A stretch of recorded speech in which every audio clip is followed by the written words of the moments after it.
Karena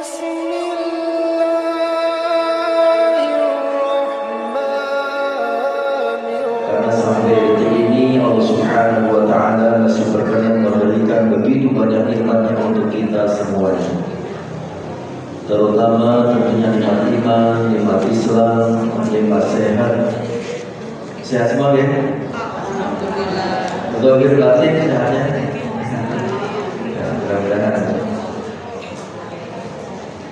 Mudah-mudahan dengan semua nikmat yang Allah berikan kepada kita dapat mensyukurinya dengan cara menggunakan nikmat itu sesuai dengan peruntukannya. Karena cara mensyukuri nikmat salah satunya kata para ulama adalah wad'u syai'in fi mahallihi, menempatkan sesuatu pada tempatnya, menggunakan nikmat sesuai dengan peruntukannya. Untuk apa nikmat itu diciptakan? Untuk itulah nikmat itu harus kita gunakan. Nah, itu cara bersyukur. Di antara nikmat yang besar yang Allah berikan kepada kita diciptakan sebagai manusia. Bagaimana cara kita mensyukuri nikmat kita diciptakan sebagai manusia? Ayatnya sangat terkenal, kita sering baca, wa ma khalaqtul jinna wal insa illa liya'budun. Dan tidaklah aku jadikan jin dan manusia kecuali untuk beribadah kepadaku. Jadi cara mensyukuri nikmat kita diciptakan sebagai manusia, ya kita gunakan sesuai dengan tujuan diciptakannya kita. Nah, tujuan diciptanya kita adalah untuk beribadah. Ya, mudah-mudahan aktivitas yang kita lakukan pada pagi hari ini merupakan salah satu rangkaian ibadah sebagai ekspresi rasa syukur kita kepada Allah Subhanahu wa Ta'ala.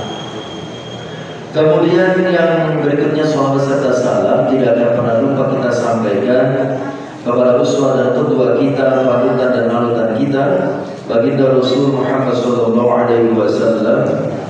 beserta keluarganya, para sahabatnya, para pengikut dakwahnya, dan kita semua sebagai umatnya. Mudah-mudahan kita semua termasuk umat beliau yang senantiasa berusaha meneladani akhlak beliau, mengikuti sunnah-sunnahnya dan menjalankan ajaran agama yang betul-betul bersumber darinya, sehingga harapannya di hari kiamat nanti kita betul-betul diakui sebagai umatnya dan biidznillah akan mendapatkan syafaatnya. Amin ya rabbal alamin. Ibu yang dirahmati Allah, pada pertemuan-pertemuan yang lalu sudah pernah saya sampaikan bahwa ilmu itu ada yang sifatnya dari sisi hukumnya, ada yang sifatnya fardu kifayah, ada yang sifatnya fardu ain. Ilmu yang bersifat fardu ain artinya ilmu ini wajib dipelajari oleh setiap orang. Ilmu yang hukumnya fardu ain itu kewajiban yang dibebankan kepada setiap orang, setiap individu, itu yang fardu ain. Dan di dalam mengkaji ilmu itu juga ada ilmu yang sifatnya fardu ain, wajib dipelajari oleh setiap orang. Ada 3. Yang pertama ilmu yang terkait dengan akidah, ya, tentang iman. Yang kedua ilmu yang terkait dengan ibadah, ya, seperti fikih lisan, fikih ibadah, fikih muamalah dan seterusnya. Yang ketiga ilmu yang sifatnya fardu ain adalah yang terkait dengan akhlak. Nah, materi kita pagi hari ini terkait dengan yang ketiga, yang terkait dengan akhlak. Ya. Karena dalam perspektif Islam, ya, yang namanya amrodul qulub atau penyakit hati, ya, itu diidentikan dengan beberapa sifat buruk atau tingkah laku tercela, ya. Al-akhlaq al-madhmumah, amrodul qulub atau penyakit hati dalam perspektif Islam itu diidentikan dengan, ya, al-akhlaq al-madhmumah, ya, perilaku yang buruk. Ya, berarti kan kaitannya dengan akhlak. Jadi penyakit hati di sini bukan yang bersifat jasmani atau fisik, ya, seperti liver, ya, sirosis dan seterusnya, bukan, gitu ya. Tapi yang bersifat rohani, ya, sifatnya ruhiyah, gitu ya, yang hubungannya dengan akhlak. Nah, apa saja akhlak buruk, ya, atau akhlak al-madmumah, ya, yang harus kita hindari, ya. Para ulama menyampaikan, ya, di antaranya adalah, ya, hasad, ya, iri dengki, ya, tidak senang dengan kebahagiaan orang lain. Yang kedua, khotob, ya, marah, amarah, ya, emosional, ya. Itu termasuk akhlak al-madmumah, akhlak buruk. Yang ketiga, takabur, arogan, sombong. Nah, ini termasuk penyakit hati, ya. Al-amrod al-qulub, ya, yang masuk dalam bagian al-akhlak al-madmumah, ya.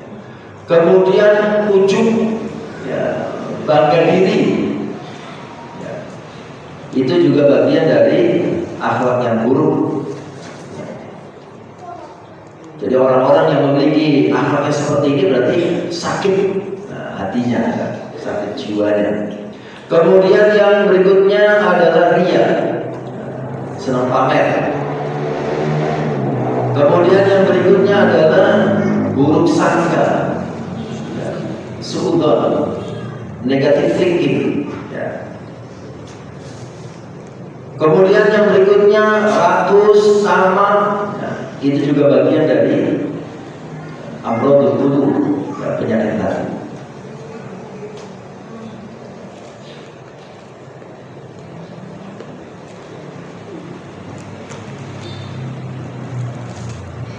Nah, itu yang dirahmati Allah, ya. Ternyata, ya, sifat-sifat tercela di atas itu memiliki relevansi dengan penyakit jiwa. Ada hubungannya dengan penyakit jiwa. Jadi kalau orang-orang yang memiliki sifat-sifat tadi, ya, berarti itu ada masalah dengan jiwanya, perlu diterapi, ya. Kalau ada orang yang memiliki sifat-sifat tadi.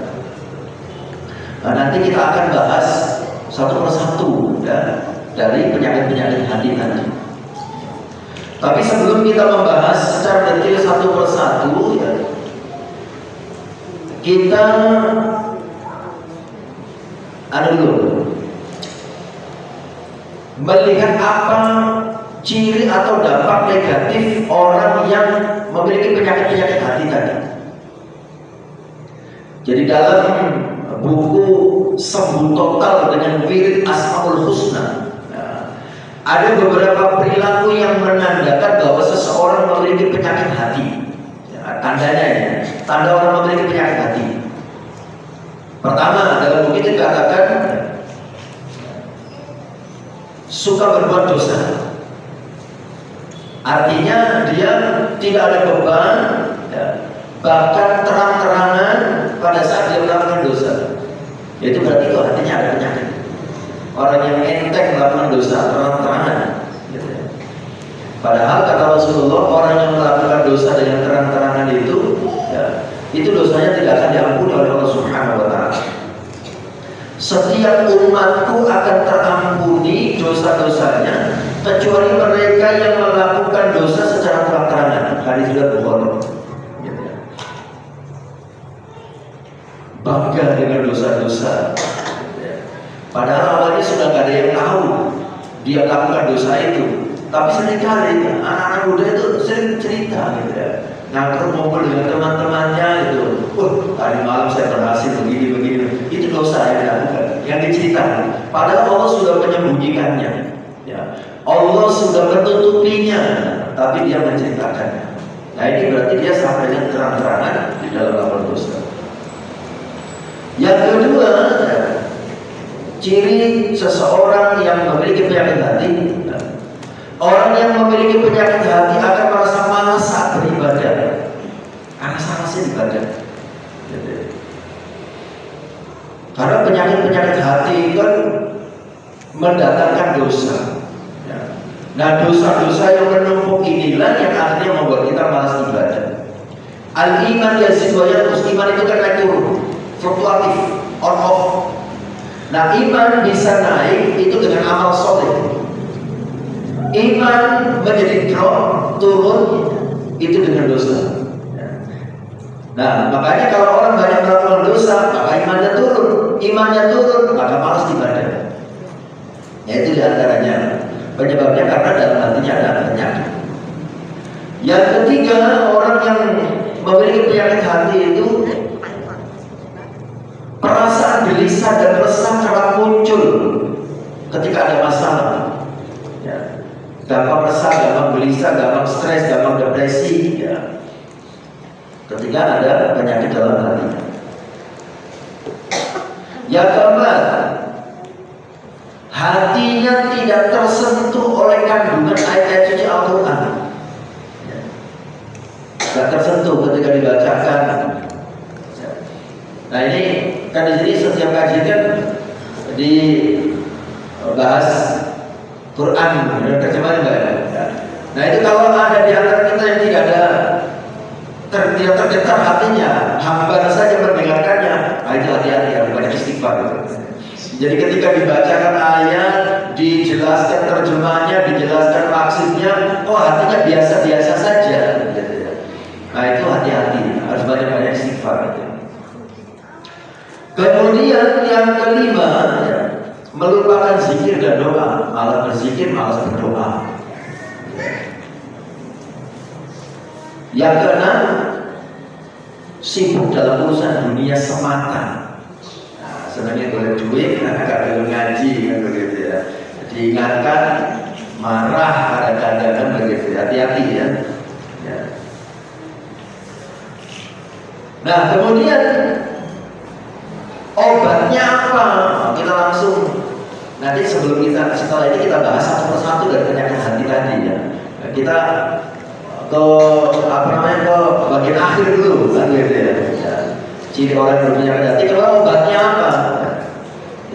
Ya tombol hatimu. Kan nggak hafal kan itu bahasa Jawanya kan gitu ya.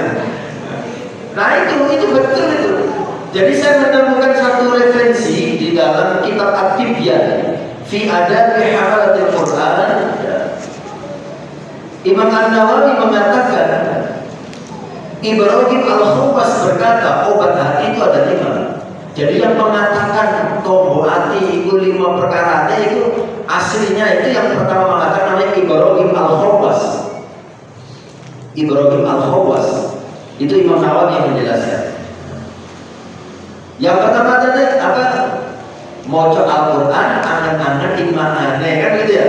Membaca Al-Quran dengan tadabbur maknanya. Ya, memahami dan merenungkan maknanya. Makanya bagus sekali sebelum kajian dibacakan ayat-ayat, kemudian diterjemahkan, dibahas isinya. Ya. Itu bagian dari obat hati.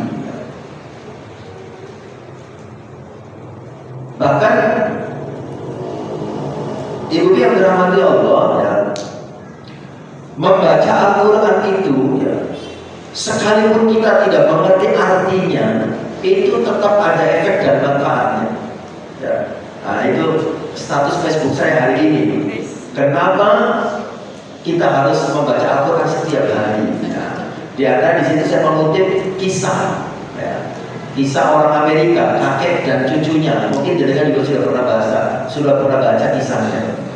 Jadi seorang kakek ahli ibadah, rajin baca Al-Quran. Ya. Kemudian cucunya keliru, rajin baca Al-Quran. Nah kemudian cucunya bertanya, "Kek, saya ini tidak paham dengan apa yang saya baca. Terus manfaatnya apa ini? Saya baca Al-Quran." Ya. Nah kemudian kakek itu mengambil keranjang kotor, keranjang bekas batu bara, kemudian dilubangi keranjang itu. Kemudian dia menyuruh cucunya, "Kamu ambilkan air ke sungai, bawa ke sini." Tapi keranjang ini bolong. Cucunya melaksanakan perintah itu, dilaksanakan, ambil air di sungai, balik lagi, sampai di situ ya nggak ada air, yang kosong, bolong, keranjangnya bolong. Cucunya protes, Kayak bagaimana bisa ini keranjang bolong untuk ngambil air? Saya ganti pakai timba aja yang biar yang rapat ya. Jangan, nggak mau saya. Saya maunya pakai keranjang kotor yang jelek, yang bolong itu. Berkali-kali cucunya mengambil, nggak ada airnya, nggak bisa ke bawah. Kata kakaknya lebih semangat lagi, yang cepat. Nah, gitu ya. Terus bolak-balik gitu ya, tetap nggak ada airnya. Sudah kayak saya nyerah, nggak bisa. Nah, gitu. Nah, kemudian kenapa sih kakek begini, maksudnya apa ini? Kakeknya menjelaskan, coba kamu perhatikan keranjang bolong ini. Nah, gitu ya. Nah, cucu melihat, loh iya, ternyata keranjang itu bersih. Ya. Tadinya keranjang itu kotor, ya, kumuh, jelek, gitu ya. Kemudian dibawa bolak-balik ngambil air, gitu. Airnya gak dapet, tapi keranjang ini bersih. Kata kakeknya, seperti itulah manfaatnya kita membaca Al-Quran. Nah, gitu ya. Kita tidak mengerti artinya, gitu ya. Kita tidak tahu apa maksudnya, tapi kita baca terus, itu bisa membersihkan hati kita. Gitu ya. Jadi orang yang sering membaca Al-Quran, insya Allah ya hatinya bersih dari berbagai macam penyakit hati. Apalagi kalau sambil dipahami juga maknanya, dilihat artinya. Dan kalau panjenengan tahu, kebanyakan majlis taklim saya di mana-mana, mau di Kediri, di Jombang, di Tulungagung, ya, yang utama majlis taklim saya itu adalah kajian tafsir. Yang utama itu. Yang biasanya saya awali dulu dengan belajar metode tamyiz. Mungkin panjenengan ada yang ikut ya. Saya ajari dulu metode tamyiz supaya orang dalam memahami Al-Quran dia tahu metodenya, jadi bisa menikmati. Untuk di Kediri saya ada beberapa kelas ya. Yang paling tua di Majlis Taklim Istiqomah, nah, itu paling lama, itu sudah juz 6 atau juz 7 gitu ya. Kemudian yang masih juz 1 juga di Lila Catering. Lila Catering itu kalau Jumat sore. Kemudian ada lagi di perumahan Gajah Mada ya, itu setiap Selasa pagi ya, ibu-ibu semua ya, jam 10. Kemudian ada lagi kelas baru, tidak pakai metode tamyiz, tapi langsung tafsirnya, membahas tafsir, baru mau mulai tafsir surat Al-Fatihah ya. Itu di rumahnya, siapa ada bundur dari sini? Oh, bundur banyak ya, bundur ya. Itu rumahnya bundur sana gitu ya. Ya. Itu baru mulai tafsir ya. Kemudian di Tulungagung, di Jombang, nah itu mayoritas kajiannya tafsir ya. Karena di antara manfaatnya itu ya, tombo hati ya. Apalagi kalau kita membaca keutamaan membaca Al-Quran gitu ya. Di antaranya itu kan kata Rasulullah, "Majtama'a qaumun fi baitin min buyutillah yasmuna kitaballah wa yatadarasunahu illa nazal 'alaihim as-sakinah wa ghasyiyatuhum rahmah wa hafathumul malaikah wa dzakarahumullahu fi man 'indah." Kata Rasulullah, "Majtama'a qaumun," tidaklah berkumpul sekelompok orang fi baitin min buyutillah, di dalam salah satu dari rumah Allah, yazluna kitab Allah, kemudian mereka membaca kitab Allah, wa yatadarasunahu, kemudian mempelajarinya, membaca Al-Quran dan mempelajari isinya. Illa nazal 'alaihimus sakinah, maka kumpulan orang-orang itu akan diberikan ketenangan oleh Allah Subhanahu wa taala, hatinya tenang. Kemudian wa ghasyiyatuhur rahmah, diliputi rahmat Allah Subhanahu wa taala. Wa hafathumul malaikah, dikelilingi oleh para malaikat. Wa dzakarahumullahu fi man 'indah, kemudian dibangga-banggakan oleh Allah nanti di akhirat di hadapan makhluknya yang lainnya. Ini loh hamba-hambaku yang senantiasa membaca Al-Quran. Ya, makanya sempatkan membaca Al-Quran, kalau bisa satu hari satu juz, nggak bisa satu hari satu juz ya setengah juz, nggak bisa setengah juz ya satu lembar, ya, 2 muka, nggak bisa satu lembar ya 1 halaman, nggak bisa 1 halaman ya 1 ayat, kalau nggak bisa 1 ayat perbanyak istighfar. Dosa apa yang telah aku lakukan kok sampai aku tidak mau membaca Al-Quran? Perbanyak istighfar gitu ya. Ibu yang dirahmati Allah ya, itu yang pertama ya. membaca Al-Quran dengan tadabbur, merenungkan makna. Tombo hati yang kedua, rajin mengosongkan perut. Nah, berarti maksudnya puasa. Ya. Daripada kita melakukan diet tanpa arti, tanpa pahala, bukan tanpa arti, tanpa pahala, ya, mendingan diniati puasa sekalian. Ya. Karena ada orang pakai metodenya Deddy Corbuzier kan gitu ya, dari jam sekian sampai jam sekian tidak makan, jam sekian dia makan dan seterusnya gitu ya. Nah, daripada begitu mendingan puasa. Atau ada yang diet karbo kan gitu ya, mendingan puasa. Gitu ya. Manfaatnya jelas dari sisi kesehatan dan lebih baik lagi manfaat yang lainnya adalah berpahala di hadapan Allah Subhanahu wa taala. Ya. Kemudian yang ketiga, mendirikan sholat malam. Ya. Sholat malam. Rasulullah pernah menyampaikan, "Alaikum bi qiyamil lail." Laksanakan oleh kalian qiyamul lail, sholat malam. Fa innahu dabus shalihin qablakum, karena sholat malam itu merupakan kebiasaan orang soleh sebelum kalian. Ya. Kemudian wa maqrabatul lirabb, sebagai media mendekatkan diri kepada Allah. Wa mukaffirul lisayyi'at, dapat menghapus dosa-dosa. Wa manhatul 'anil itsmi, dapat mencegah perbuatan dosa. Wa muttariqatul lidda'i 'anil jasadi, dan sholat malam itu juga bisa menghindarkan tubuh kita dari berbagai penyakit. Jadi manfaat sholat malam itu media mendekatkan diri kepada Allah, media menghapus dosa-dosa, media untuk mencegah kita dari perbuatan dosa, kemudian bisa menghindarkan diri kita dari berbagai penyakit fisik. Ya, nggak gampang sakit. Seperti mungkin yang panjenengan pernah dengar tentang cerita temuannya Profesor Soleh, gitu ya. Ya. Beliau menemukan hubungan sholat tahajud dengan kesehatan. Akhirnya beliau kan terapi sholat tahajud, gitu ya. Nah, saya mendengar langsung dari beliau. Ya. Awal mula beliau menemukan terapi sholat tahajud, beliau melakukan penelitian di UNER, kan beliau kan ada di UNER, gitu ya, Fakultas Kedokteran. Mahasiswanya sekian orang mahasiswa disuruh sholat tahajud setiap malam dalam kurun waktu tertentu. Kemudian sekelompok mahasiswa yang kedua untuk sementara dilarang sholat tahajud dalam kurun waktu yang sama. Ternyata yang terbiasa sholat tahajud diteliti dari segala sisi, karena beliau itu kan agak unik ya, Profesor Soleh itu. S1-nya itu kalau nggak salah tarbiyah di Tribakti, S1-nya. S2-nya psikologi, ya, gitu ya. S3-nya kedokteran, nggak linear gitu, kuliah gitu. Beliau menguasai banyak disiplin ilmu. Nah, anak-anak yang menjadi kelinci percobaan sholat tahajud ini diteliti secara medis dan juga secara psikologis, kan gitu ya.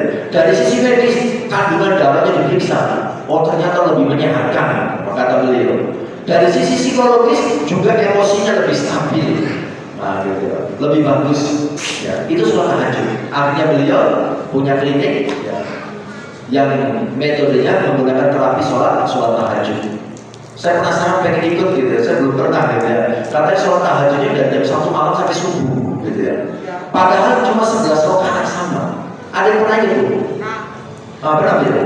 11 rakaat dari jam 1 sampai subuh. Luar biasa, begitu sholatnya. Ya. Masya Allah ya. Oke, sholat malam ya, itu bisa membersihkan hati.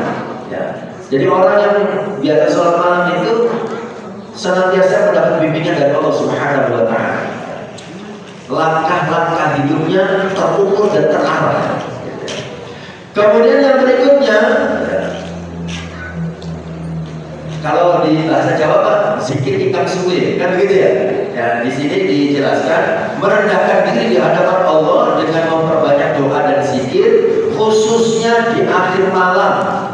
Banyak berdoa dan berzikir di akhir malam, berarti setelah sholat tahajud. Banyak berdoa dan berzikir di akhir malam. Akhir malam itu menjelang subuh maksudnya.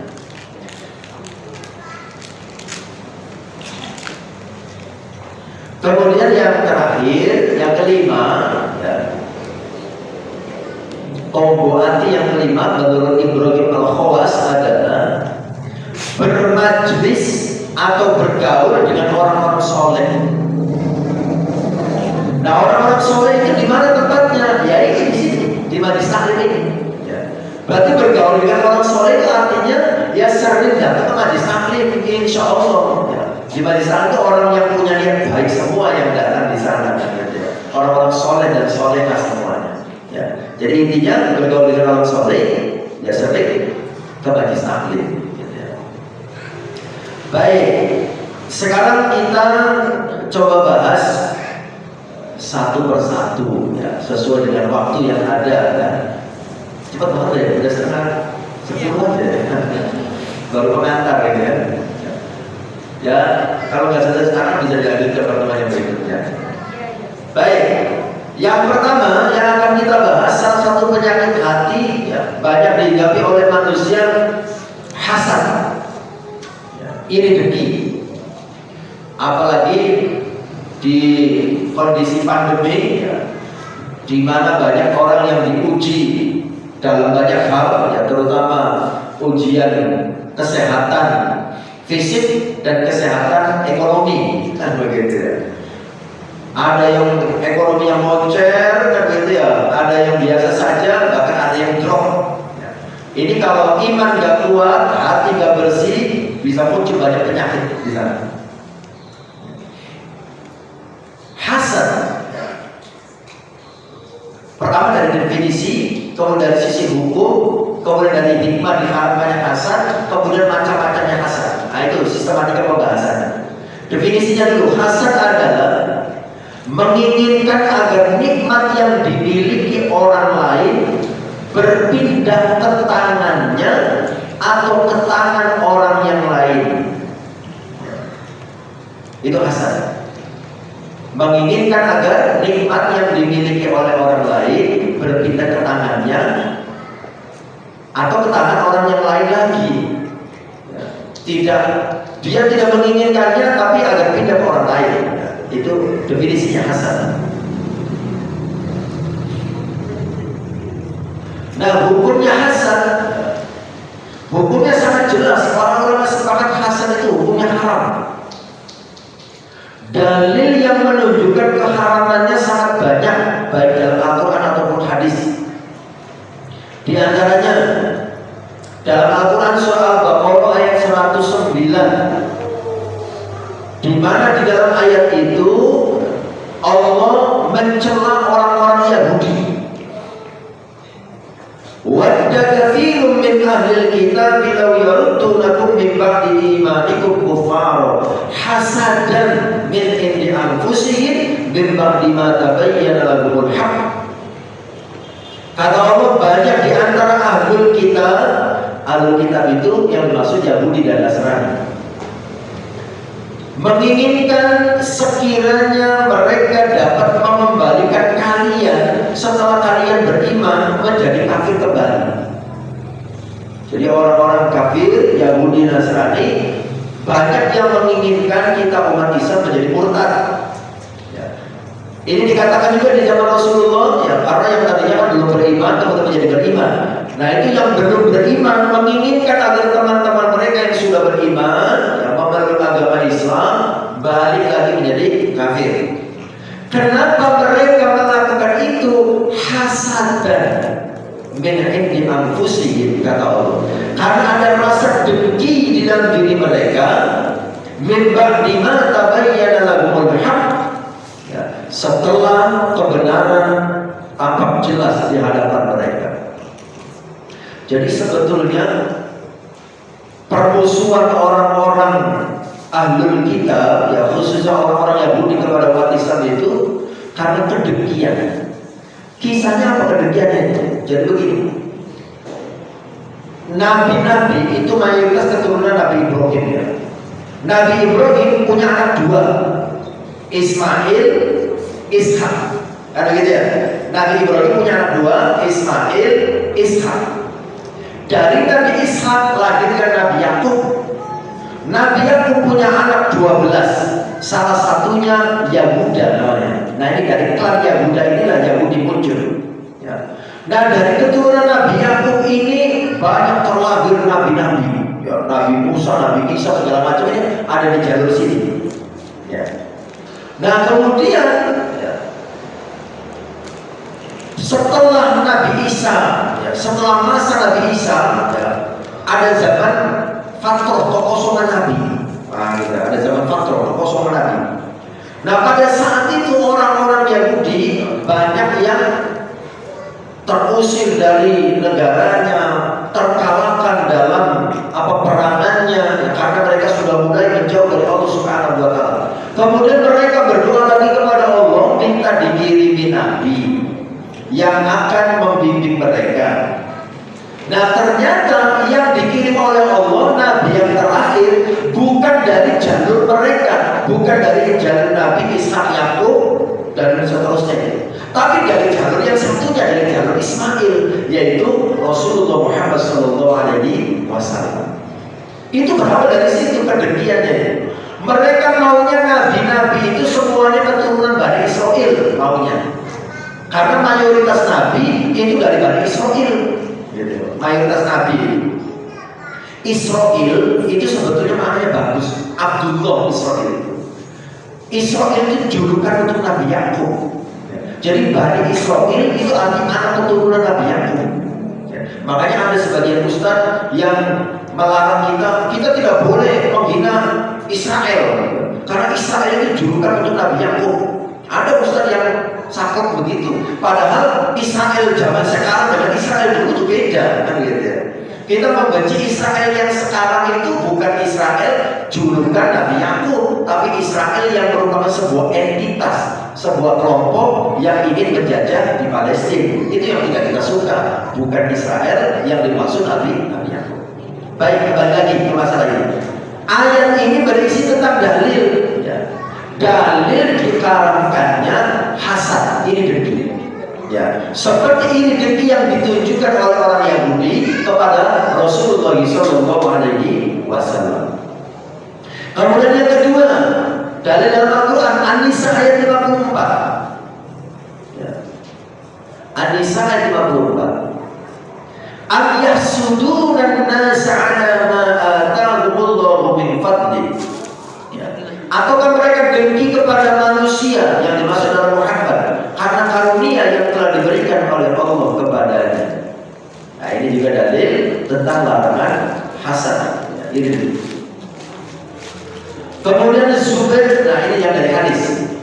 Zubair bin Awwam radhiyallahu berkata bahwa Rasul bersabda, kalian telah ditimpa penyakit yang menimpa kaum sebelum kalian. Kata Rasulullah. Apa itu penyakit yang dimaksud Rasulullah? Hasad dan kebencian. Ya. Demi zat yang jiwa Muhammad berada di tangannya, kalian tidak beriman hingga kalian saling menyayangi. Maukah kalian aku beritahu tentang perkara yang jika kalian lakukan kalian dapat saling berkasih sayang? Kata Rasul, sebarkanlah salam di antara kalian. Sebarkan salam, kedamaian. Jadi kita tuh kalau ketemu orang salam, ya, assalamualaikum, dijawab atau enggak, ya, itu urusan dia. Yang penting kita mengucapkan salam. Karena salam itu isinya doa. Ya, assalamualaikum, ya, semoga keselamatan Allah berikan kepadamu. Warahmatullahi wabarakatuh, dan semoga rahmat Allah dan keberkahannya juga Allah berikan kepadamu. Kita mendoakan. Mengucapkan salam itu artinya kita mendoakan. Assalamualaikum warahmatullahi wabarakatuh, kita mendoakan. Nah sebetulnya menjawab salam itu hukumnya wajib, tapi kadang-kadang ada orang itu yang tidak mau, malas, dianggapnya salam itu basa-basi. Terutama mohon maaf, saya sering mengalaminya itu kalau kasusnya itu di WA. Kita sudah dengan penuh sopan santun membuka percakapan WA itu dengan assalamualaikum warahmatullahi wabarakatuh, atau minimal assalamualaikum, kan begitu ya. Kemudian kita sampaikan maksud dan tujuan kita WA itu apa. Banyak yang menjawab itu langsung kepada apa yang dimaksud oleh WA kita, salamnya tidak dijawab. Banyak sekali orang begitu. Jadi kan pernah mengalami? Kita mengucapkan salam, ya di WA kita orang menjawabnya hanya apa yang menjadi hajat kita di WA itu yang dijawab. Ya. Tapi salamnya tidak dijawab. Padahal menjawab salam itu hukumnya wajib. Kalau yang diucapi salam itu satu orang, maka itu menjadi fardu ain, dia wajib menjawabnya. Gitu. Tapi kalau di grup itu fardu kifayah, gitu ya. Jadi tidak harus ada orang salam di grup kemudian semuanya menjawab rame-rame Waalaikumsalam, nggak usah. Gitu ya. Kalau sudah ada satu yang menjawab itu sudah gugur kewajiban. Seperti gini ya, jangan rame-rame. Saya mengucapkan salam, ya. Jadi kan menjawab boleh, perwakilan saja juga boleh, fardu kifayah, ya. Cukup terwakili. Oke, kembali lagi ke masalah utamanya. Ya. Kemudian Abu Hurairah berkata bahwa Rasul bersabda, hati-hati terhadap hasad, karena hasad dapat melenyapkan kebaikan, sebagaimana halnya api melenyapkan kayu bakar. Ya. Iri dengki itu bisa melenyapkan kebaikan. Kebaikan kita tak bernilai di hadapan Allah Subhanahu wa Ta'ala. Abu Hurairah berkata bahwa Rasul bersabda, umatku akan terkena penyakit yang menimpa umat terdahulu. Para sahabat bertanya, ya Rasulullah, penyakit apakah itu? Beliau menjawab, bersenang-senang yang melampaui batas. Nah ini, bersenang-senang itu boleh sebagai ekspresi rasa syukur, tapi tidak boleh melampaui batas, berlebihan. Yang kedua, penyakit berikutnya kata Rasul sombong. Yang ketiga, berpegang-pegangan. Yang keempat, berlomba-lomba dalam urusan dunia. Yang kelima, saling membenci. Yang keenam, saling dengki, sehingga terjadi kesewenangan dan saling menjauhi. Hadis riwayat Hakim. Ibu yang dirahmati Allah, hasad atau iri dengki itu ya, di samping secara syariat itu haram hukumnya, ya, secara psikologis itu juga menyiksa diri kita. Kalau kita punya penyakit iri dan dengki, itu sebetulnya menyiksa diri kita sendiri. Ya. Orang lain yang mendapatkan nikmat, kita yang stres. Jadi kan masih kan ada sinetron yang sangat bagus dulu itu yang tukang bubur naik haji. Kan di situ dikisahkan ada yang punya penyakit hasad, kan gitu ya. Haji Muhyiddin dan istrinya. Saya masih ingat itu dulu, saya suka nonton itu. Haji Muhyiddin dan istrinya itu suka sirik, suka iri dengki kepada keluarganya Haji Sulam. Namanya Haji Sulam ya. Saya ingat itu dulu. Saya dulu suka nonton. Nah, setiap kali Haji Sulam mendapatkan rezeki, Haji Muhyiddin dan istrinya langsung stres. Ya Allah, ujian apa lagi yang kau berikan kepadaku? Nah, begitu ya. Nah, orang yang lain yang dapat rezeki kok dia yang stres ya. Haji Sulam dapat mobil, dia stres. Haji Sulam pergi haji, dia stres. Haji Sulam warungnya tambah rapi, dia stres, kan begitu ya. Jadi hasad itu sebetulnya menyakiti diri kita sendiri. Udah berdosa di hadapan Allah, kan begitu ya. Juga menyakiti dan merusak diri kita sendiri. Ada tetangganya ganti korden baru, dia stres. Oh, ujian apa lagi yang kau berikan kepada aku? Tunggu ganti korden, dia stres. Masya Allah. Ada orang usul-usul sofa di depan rumahnya, langsung diintai, rumah mana yang beloknya ini? Ya Allah, kenapa dia bisa beli sofa, aku enggak? Nah itu, ini stres sendiri orang hasad itu. Ya. Nah, apa sih hikmah diharamkannya hasad? Ya. Sifat hasad atau dengki diharamkan karena merupakan pembantahan terhadap Allah. Bantah Gusti Allah. Allah Subhanahu wa Ta'ala telah memberikan nikmat kepada seseorang, namun orang yang hasad berusaha menghalang-halangi apa yang dilakukan oleh Allah. Benar kan kurang ajar gitu ya. Kurang ajar sama Allah. Orang dapat rezeki, dapat nikmat itu atas kehendak Allah. Lah kok kita tidak terima orang itu mendapatkan nikmat, berarti kita tidak terima dengan apa yang Allah lakukan. Nah itu bahayanya di situ. Makanya ada seorang ulama namanya Abu Thayyib berkata, penduduk bumi yang paling zalim adalah pendengki. Orang yang paling dolim adalah pendengki. Ia gelisah atas nikmat yang tidak ia miliki. Nah, itu pendengki. Di samping itu, hasad juga menjadi usaha dengan cara yang diharamkan dan hanya akan mendatangkan kesedihan. Nah, ini sekarang macam-macamnya pendengki. Orang yang hasad itu ada 3 macam, ada 3 golongan, 3 kelompok. Ternyata ada hasad yang diperbolehkan. Ya, nanti kita lihat yang diperbolehkan seperti apa.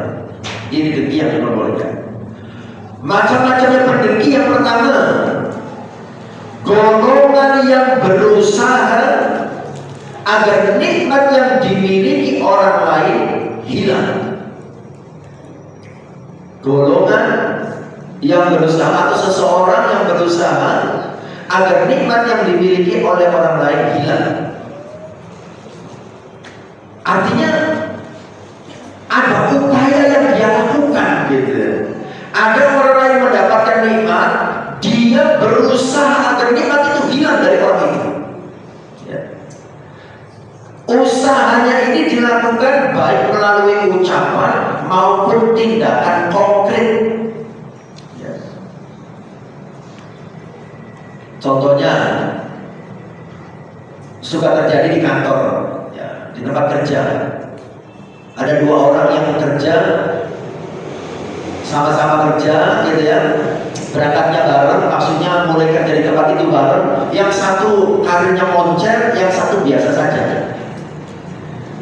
Nah, yang karirnya biasa saja, iri dan dengki. Iri dan dengkinya dia tunjukkan baik dengan ucapan ataupun dengan perbuatan. Dengan ucapan bisa saja dengan memfitnah, bisa dengan memaki-maki, ya. Dengan tindakan bisa saja dengan melakukan tindakan yang membahayakan, kan begitu. Nah, ini iri dan dengki golongan yang pertama. Dia berusaha agar nikmat yang didapatkan oleh orang lain hilang.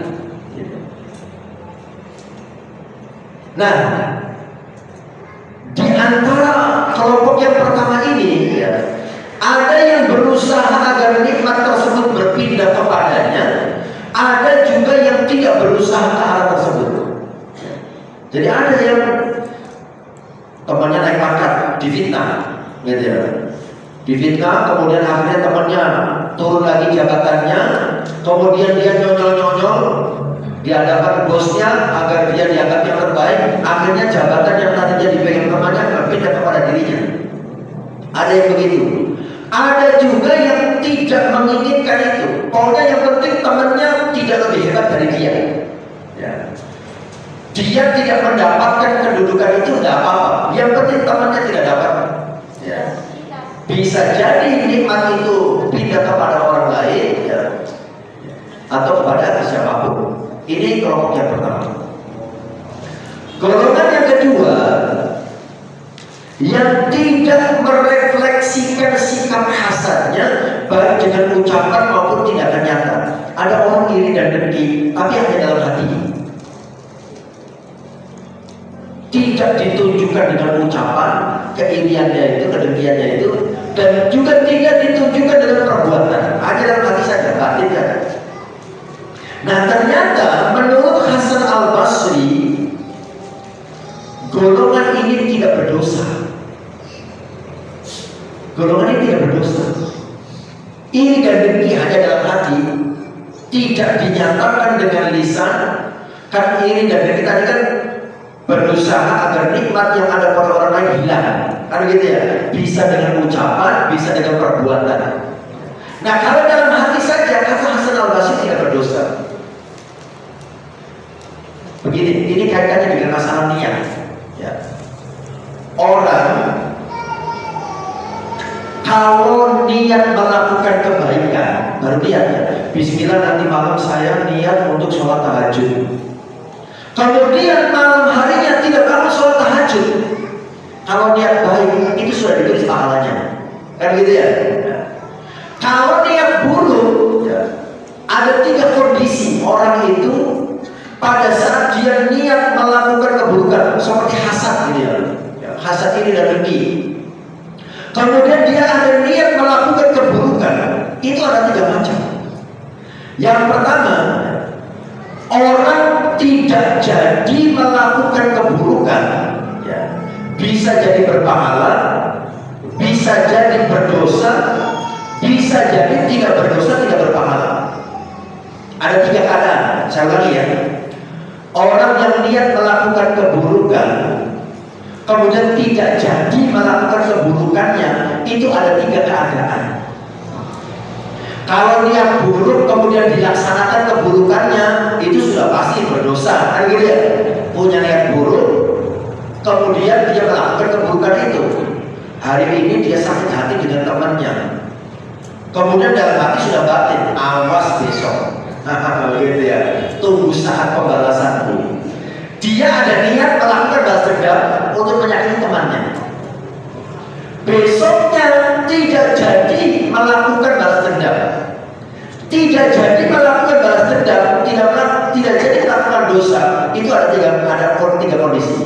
Pertama, kalau dia tidak jadi melakukan balas dendam itu karena besok itu dia sadar dan takut kepada Allah, gitu ya, maka dia tidak jadi balas dendam, ya, dia mendapatkan pahala. Dia mendapatkan pahala. Kenapa? Ya, karena dia tidak jadinya itu karena takut kepada Allah Subhanahu wa Ta'ala. Akhirnya dia mendapatkan pahala. Niat melakukan keburukan tidak jadi dilakukan, tapi justru mendapatkan pahala karena tidak jadinya karena takut kepada Allah. Yang kedua, ada yang tidak jadi, gitu ya, karena lupa. Lali kan begitu ya. Mau balas dendam kok lupa kan begitu ya. Nah ini dia tidak berpahala, tapi juga tidak berdosa. Ya, tidak berpahala dan tidak berdosa. Mau balas dendam lali, repot apa kegiatan gitu ya. Lali kan gitu ya. Tidak berpahala dan tidak berdosa. Yang ketiga, orang niat melakukan keburukan, ya, tidak jadi melakukan keburukannya, tapi tidak jadinya itu karena dia tidak mampu melakukannya. Ya. Itu yang tidak jadi melakukan karena tidak mampu, tidak jadinya itu tidak mendapatkan pahala dan tetap berdosa. Dia sudah niat balas dendam, besok isu juga siap, gitu ya. Tapi dari kesempatannya nggak ada. Ini jangan nahan terus ya, sampai malam itu masih menahan balas dendam. Nah itu sekalipun tidak jadi balas dendamnya, dia tetap berdosa, ya. Karena dia tidak melakukan dosa itu bukan karena takut kepada Allah, tapi karena tidak mampu melakukannya. Itu kejadiannya di zaman Rasulullah, ketika ada 2 orang sesama orang Islam berantem, sama-sama membunuh pedang, yang satu mati, yang satu hidup. Kata Rasulullah, dua-duanya masuk neraka. Ya. Para sahabat protes dan bertanya, ya Rasulullah, kalau yang membunuh masuk neraka wajar, karena dia membunuh. Yang terbunuh kok bisa masuk neraka? Karena dia pun punya niat yang sama ingin membunuh temannya, tapi dia tidak mampu melakukannya. Dia sudah terlanjur terbunuh, dosanya sama. Nah itu bisa dipahami ya. Jadi ada 3 orang yang tidak jadi melakukan dosa, tapi keputusan hukum yang berbeda. Yang pertama mendapatkan pahala karena dia tidak jadi melakukan dosa karena didasari takut kepada Allah. Yang kedua tidak berpahala, tapi juga tidak berdosa, lupa mau mengerjakan dosa. Nah yang ketiga tetap berdosa, sekalipun tidak jadi, tidak terlaksana. Kenapa? Karena dia tidak mampu, ya, melakukannya. Ada orang mau mencuri, ketahuan, nah begitu ya, dia tetap ditangkap, nah begitu ya. Dia gagal karena dia tidak mampu melakukannya. Oke, kembali lagi. Golongan yang kedua tadi yang tidak merefleksikan sikap hasadnya, ya, itu menurut Hasan Al-Basri itu tidak berdosa. Dan golongan yang kedua ini terbagi menjadi 2. Golongan yang kedua ini terbagi menjadi 2. Yang pertama, Orang ini memang tidak mampu menghilangkan hasad yang ada pada dirinya. Memang nggak bisa menghilangkannya, tapi hanya dalam hati saja. Dalam hati saja. Ini tidak berdosa. Yang kedua, sikap hasad yang timbul karena kesadaran penuh. Dia iri tapi dengan sadar. Tetapi meskipun demikian, sekalipun dia sadar, irinya itu sadar, dengkinya itu sadar, tapi tidak direfleksikan dalam bentuk ucapan atau perbuatan yang merugikan orang lain. Dia sadar, iri kepada nikmat yang dia peroleh. Kok dia lagi yang dapat penghargaan, kok dia lagi yang berprestasi. Bahkan dia munculkan sikap iri dan dengki itu, tapi tidak melakukan ucapan atau tindakan yang merugikan orang lain, tapi justru dia gunakan untuk memotivasi dirinya, untuk memotivasi dirinya. Kenapa dia lagi? Saya juga bisa. Begitu ya. Dia iri atas prestasi yang didapatkan oleh temannya. Irinya itu dia gunakan sebagai energi bagi dirinya untuk memacu dirinya supaya bisa mendapatkan hal yang sama dengan yang didapatkan oleh temannya. Dia tidak mengganggu temannya, tidak menyakiti temannya, tapi dia memacu dirinya agar dia bisa mendapatkan apa yang didapatkan oleh temannya. Nah, ini iri yang diperbolehkan. Jadi masuk dalam golongan yang kedua, irinya tidak berdosa, bahkan diperbolehkan. Itu dalilnya ada dalam surah Al-Qasas ayat 79. فَخَرَجَ عَلَى قَوْمِهِ فِي زِينَتِهِ قَالَ الَّذِينَ يُرِيدُونَ الْحَيَاةَ الدُّنْيَا يَا لَيْتَ لَنَا مِثْلَ مَا أُوتِيَ قَارُونُ إِنَّهُ لَذُو حَظٍّ عَظِيمٍ. Maka keluar Qarun kepada kaumnya dengan kemegahannya. Qarun keluar dengan kemegahannya. Orang-orang yang menginginkan kehidupan dunia berkata, mudah-mudahan kita mempunyai harta kekayaan seperti apa yang telah diberikan kepada Qarun. Sesungguhnya dia benar-benar mempunyai keberuntungan yang besar. Ada orang kaya lewat, gitu ya, pengen dalam hati kita. Kemudian kita berharap dan berdoa, mudah-mudahan kita pun bisa seperti dia. Nah, jika sikap hasad ini ditujukan terhadap berbagai hal yang baik, maka dibolehkan, bahkan merupakan kebaikan. Sebagaimana Rasulullah bersabda, tidak ada hasad kecuali dalam dua hal. Iri dan dengki tidak diperbolehkan kecuali dalam dua hal. Pertama, terhadap seseorang yang diberi harta dan mau menginfakkan untuk kebaikan siang dan malam. Ada orang dikasih rezeki banyak oleh Allah, sukses, lancar rezekinya, dan siang malam kerjaannya berbuat baik. Sebenarnya infak sedekah, nyanyong, gitu ya, sebenarnya. Nah, kita iri kepada orang itu, nah itu boleh. Maksudnya iri pengen punya harta yang banyak seperti dia, kemudian juga beramal yang banyak dengan hartanya.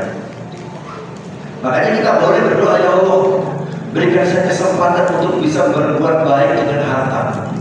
Berikan saya kesempatan agar saya bisa beramal soleh dengan harta. Nah, nanti Allah berikan kita harta agar kita bisa melakukan kebaikan dengan harta.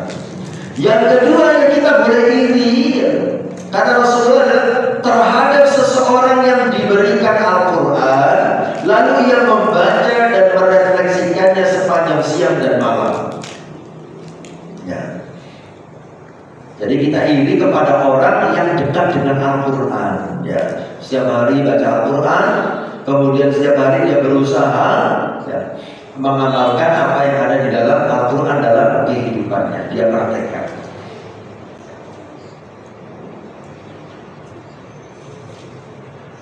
Kemudian yang ketiga, macam pendengki yang ketiga. Macam yang ketiga, ini yang luar biasa. Pendengki yang ketiga yang luar biasa. Golongan yang ketiga adalah golongan yang berusaha menghilangkan iri dengki yang ada dalam hatinya. Dia berusaha. Caranya bagaimana? Ini yang luar biasa. Dia berusaha berbuat baik kepada orang yang ia dengki. Ia Dia juga mendoakan agar orang tersebut senantiasa dikaruniai nikmat oleh Allah. Inilah derajat keimanan yang paling mulia. Ada tetangganya barusan beli mobil baru, ya. Dalam hati kita, ya Allah kok dia lagi, gitu. Kita berusaha membina kata saya jadi datang ke rumahnya, mengucapkan selamat dan mendoakan. Alhamdulillah, saya sebagai teman, sebagai tetangga, saya ikut senang dengan punya mobil baru. Mudah-mudahan mobilnya berkah buat panjenengan dan keluarga. Wah, bisa nggak kira-kira begitu ya? Apalagi orang yang mendapat rezeki itu kompetitor kita, pesaing kita. Wah, berat banget kan gitu ya. Ya Allah, jenengan Masya Allah luar biasa nih. Bisa nggak begitu ya? Saya turut senang sebagai teman, Masya Allah. Gitu ya. Mudah-mudahan tambah berkah keluarga jenengan ya Allah, gitu ya. Nah, dengan begitu plong hati kita dan bisa jadi nanti akhirnya, oh ya Pak, makasih atas doanya. Tapi ya sebagai teman ya nanti jenengan kalau butuh mobil ya tinggal ngomong saja, kita bisa ganti yang pakai. Masya Allah. Bisa jadi begitu karena kita mendoakan kebaikan, ikut senang dan bahagia dengan nikmat dan rezeki yang didapatkannya, gitu ya. Akhirnya dia pun menunjukkan kebaikan. Ibu yang dirahmati Allah Subhanahu wa Ta'ala, ya. Ini tentang iri dan dengki, ya. Saya kira satu saja dulu. Ya. Masih ada waktu 5 menit. Barangkali ada hal-hal yang mau didiskusikan. Untuk yang berikutnya nanti kita bahas tentang marah. Manajemen marah, ya.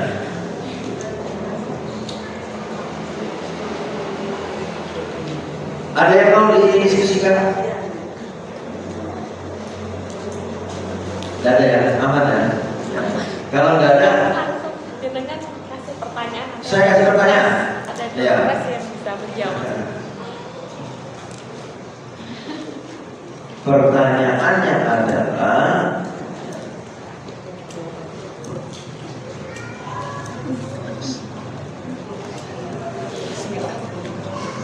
apa yang bertanya? Dilarang melihat catatan.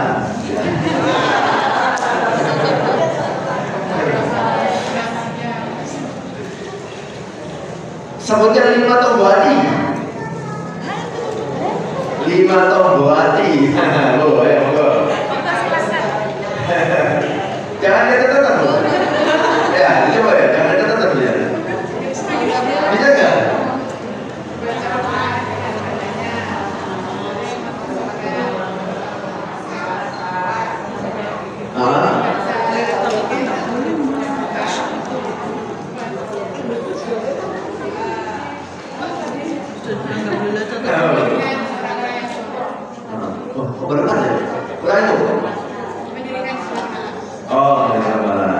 Oke, baik. Sudah Bu, satu aja Pak? Iya, satu. Oke, baik. Terima kasih. Oh, begitu. Kita akhir dulu ya. Ini saya bisa sampaikan.